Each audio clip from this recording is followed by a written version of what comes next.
I don't think this bug is gonna stop. Hello everyone and welcome back to Rainy Day Nails.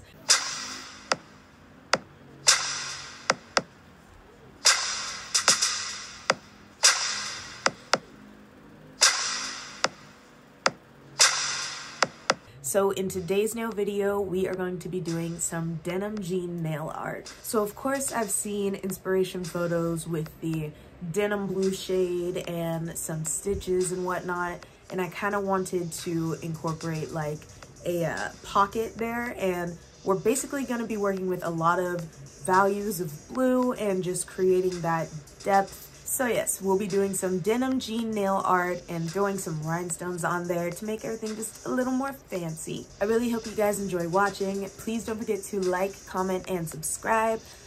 Comment down below. Let me know if you would wear this set, what you think of the design. And with that being said, let's just get right into it. Hello everyone and welcome back to the channel. So I have been missing in action for quite a while now. Last I said, I was trying to get my schedule together, get my life a little more organized, and such has been done. So hopefully I'll be able to get some more content to you guys and come up with a regular schedule. So as always, I'm starting off by gluing on my extra long C-curve nail tips. And I like to use Model 1's nail glue. It's worked the best for me up to this point. And now I am just trimming the sidewalls so I can get started on this stiletto shape. As I said, it has been a while since I've sat down and recorded a little tutorial for you guys. So this one is from some months ago. I will try to recall the process as best as possible. But now that I've got my stiletto shape, all like I like it, I'm going to go ahead with some Peaches and Cream Nude Cover Acrylic from V Beauty Pure.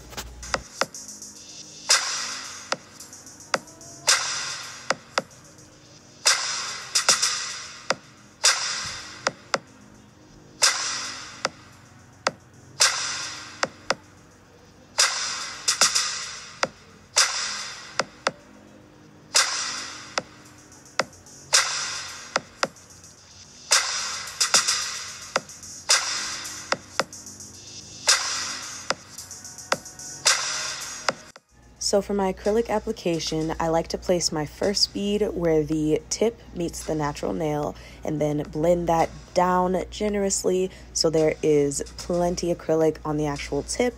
You don't want those to be so thin they're gonna snap off.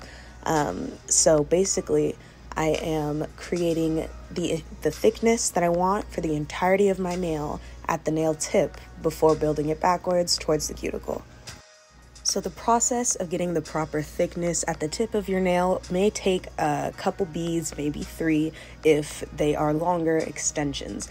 So fret not should you find that just that first bead did not quite make it all the way down the nail. Just go ahead and place you another one. So for the next bead, I like to place that directly behind my previously laid acrylic, and I'm going to blend that not so much quickly as much as you want to do it, efficiently. I probably could have left some more of the acrylic application in with this video, but I did want to focus more so on the design and give that plenty of time, plenty of screen time. But as for my cuticle beads, I like to place them directly in the center of the nail bed or nail plate and then let gravity do most of the work in having it self-level its way to the, as close to the cuticle as possible without flooding it. And I will gently be tapping and brushing it to blend it into the rest of the nail. As for filing, I keep it pretty simple. I have some much better drill bits now that are metal as opposed to ceramic. They're wonderful. But at this point, I was still using the ceramic. I feel like it took twice as long. But basically, I am just removing all the bumps and lumps, making sure to debulk them so they're not crazy thick. And then I'm going to make sure to maintain my apex so that they don't snap. But yeah, afterwards, I'm going in with a 100-180 grit file and just sharpening my edges as well as smoothing out the surface of the nails as much as possible.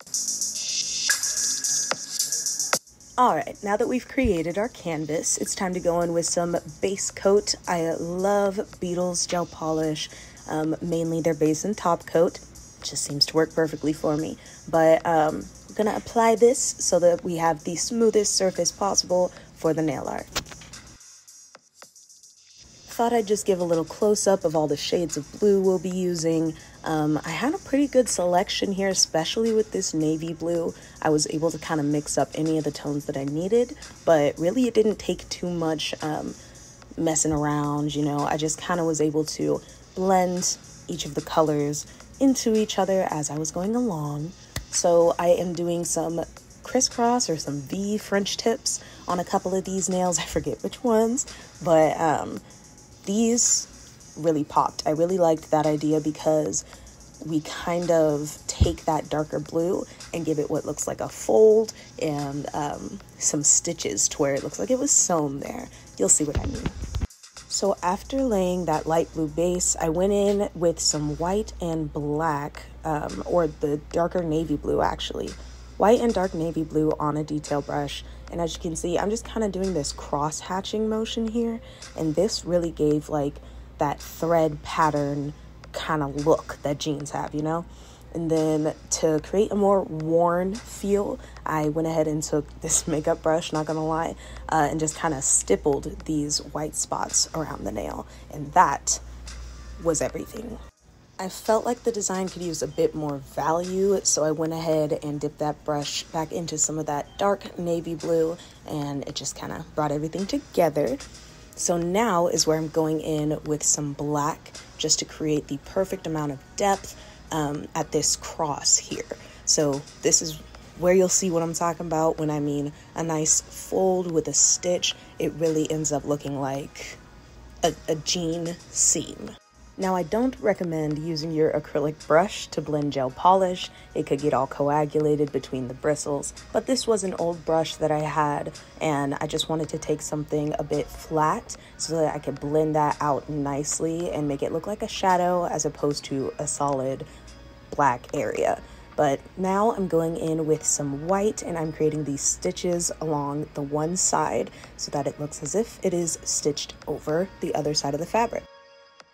So I wasn't too keen on each nail having the same shade of blue when it comes to the base jean tone. So I did go ahead, I didn't just paint straight onto the nail. Went ahead and blended something up with my liner brush, and then, as you can see here, dipped back into some dark navy blue, and I am just going at it. I am literally just brushing through this, and it creates that lovely threaded effect. Now again, I'm going in with the stipple brush and some white gel polish to create that distressed look, those faded patchy areas. And then I will be taking my liner brush again and running that with some white, the same white, through these little patches. It's going to create the tattered and torn sort of look.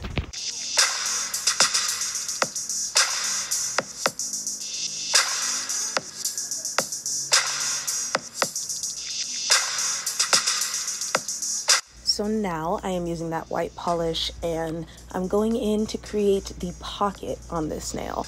This is the star of the show. I absolutely love this little pocket. So simple, so cute. I don't know why I started with the stitches. It took me forever because I didn't really have a guideline for that perfect shape that I was going for. But we got there in the end.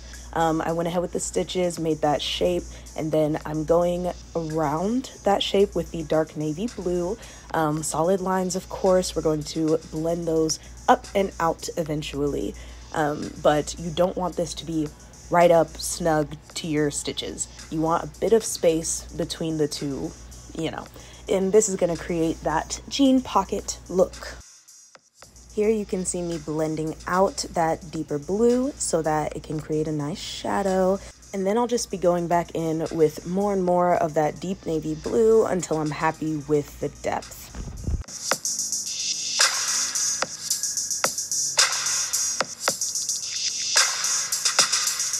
I wanted to add the most depth to the top of this pocket here, seeing as it would be the opening were this a real pocket. So the pocket's looking cute, but I thought she looked a little lonely. So I went ahead and added some more stitches onto this nail here. I just ran them along the side and it gave a gorgeous little extra accent.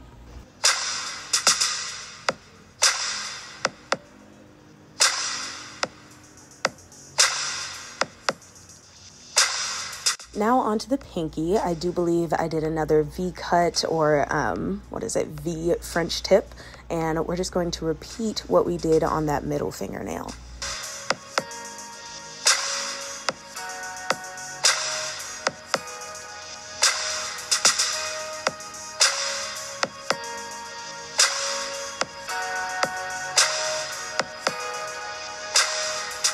I'm adding in my distress imitations with some more white gel polish, a bit of that darker navy blue polish, and then I will be going in to create the fold once more. I went ahead and did it opposite my middle finger. That way it lends a bit more to the aesthetic of the set.